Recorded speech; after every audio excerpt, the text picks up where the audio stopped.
Well, we start this half hour with that foiled plot to attack the Freedom 250 UFC fight at the White House this weekend. A network of people across the country all arrested. And this man, 19-year-old Tyson Proper, was arrested in Ohio on Monday. He's facing 4 charges, including attempted murder of a federal officer and conspiracy to commit an offense against the U.S. Now, in the last hour, we have learned men from California, Missouri, and Nebraska have all been charged. And for the latest, let's head to CBS News. Bradley Blackburn joining us live with the latest information. What can you tell us, Bradley? Yeah, Annie, I was there with you in D.C. this weekend, right there in the Ellipse, just across from the White House, along with tens of thousands of those fans for the UFC fight. Those crowds and even President Trump himself could have been targets in this alleged plot that was uncovered just days before the fight. Court documents unsealed Tuesday reveal a network of alleged plotters in multiple states seeking to target Sunday's UFC event at the White House using explosive drones. The event itself, I am confident in saying, was never at risk due to the great investigative work. FBI Director Kash Patel says agents learned of the plot on June 10th, which court papers say involved using drones outfitted with explosives to detonate over the north side of the UFC arena and send people fleeing into sniper fire. It was unique due to the numbers involved, the level of planning involved. One of at least 5 people under arrest, 19-year-old Tyson Proper of Ohio, who, according to court documents, spent $3,000 of his graduation money on firearms and other provisions.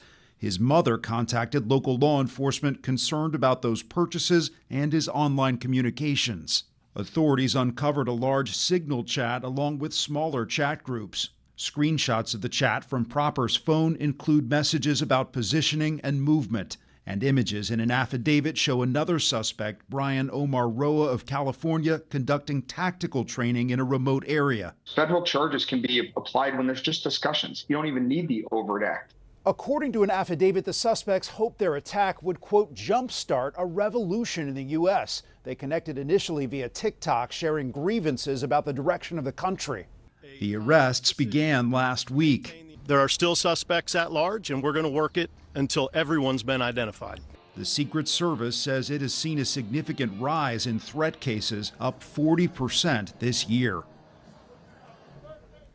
And you'll remember on Sunday, authorities shut off streets in a very large perimeter stretching for several blocks around the White House. But again, they say that the event itself was never in danger. And today, President Trump was asked about this attempted attack and said he hadn't heard about it. He said the attack he watched, Annie, were the fighters. You know, Bradley, I got to ask you, you mentioned the affidavits. What more are we learning from the affidavits in this elaborate plot? Yeah, Annie, you know, these text messages, the Signal chats, the TikTok messages have apparently been a real goldmine for authorities trying to uncover the detail here. And as we said, you know, they intended to use these drones to set off explosions over the arena itself and then target crowds, move crowds into places where they could be targeted. And then they also spell out detailed maps of Washington, escape routes. One of the ideas that was on the table for this group was apparently to flee to the Potomac and try and escape through the river, Annie. Wow, frightening details.